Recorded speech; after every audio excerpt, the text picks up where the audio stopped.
Movie critic and regular Prime News contributor John Devore gave us his picks for the best movies of 2012. Well, this week he offers an entertaining look at what he considered to be the year's biggest flops.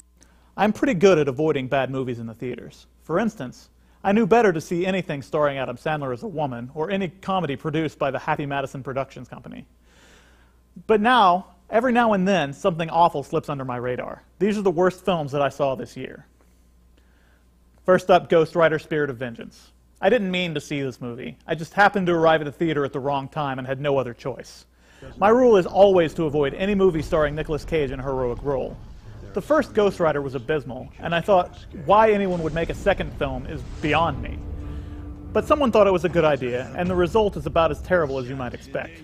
For those not familiar, Ghost Rider is an example of what happens when a comic book artist makes a drunken bet in a seedy bar late at night.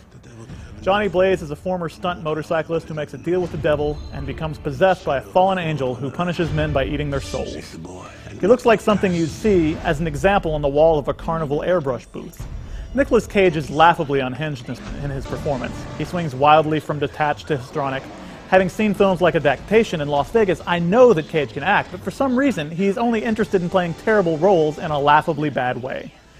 The film also stars Ciarán Hinds and Idris Elba, which makes me wonder if the studio made its own dark deal with an evil casting director. It's the only explanation for this much talent in a film this bad.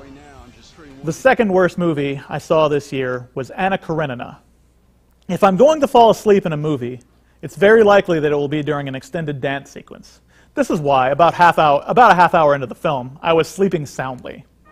I was only out for a few minutes, but I can tell you they were the most enjoyable part of the film. Anna Karenina is based on the Russian novel of the same name.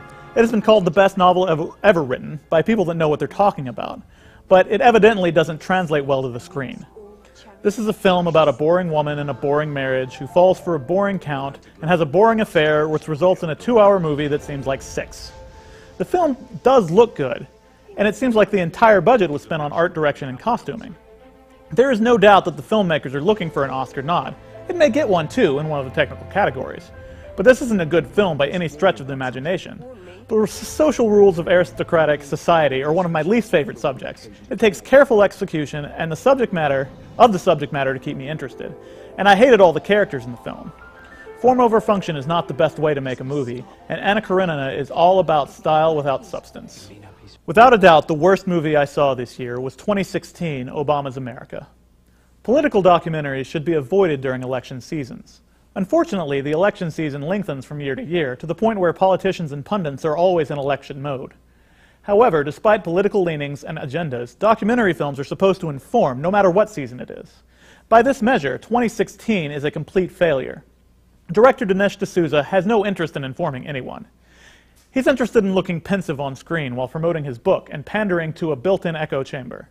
The interviews are scripted or heavily edited to create a transparent narrative that is easily discounted through a simple Google search. It isn't just that I disagree with the claims made. It's that there isn't enough evidence for them in the film to make a careful judgment. There are always legitimate reasons not to vote for a candidate in an election. However, D'Souza manages to avoid all of them in order to create an absurdly unverifiable picture of a sitting president as an anti-colonialist Manchurian candidate unwittingly destroying the country. Ridley Scott's Prometheus was more soundly based in reality than 2016, and it had a giant tentacle monster. And those are the worst movies that I saw this year. You should without a doubt avoid them at all costs.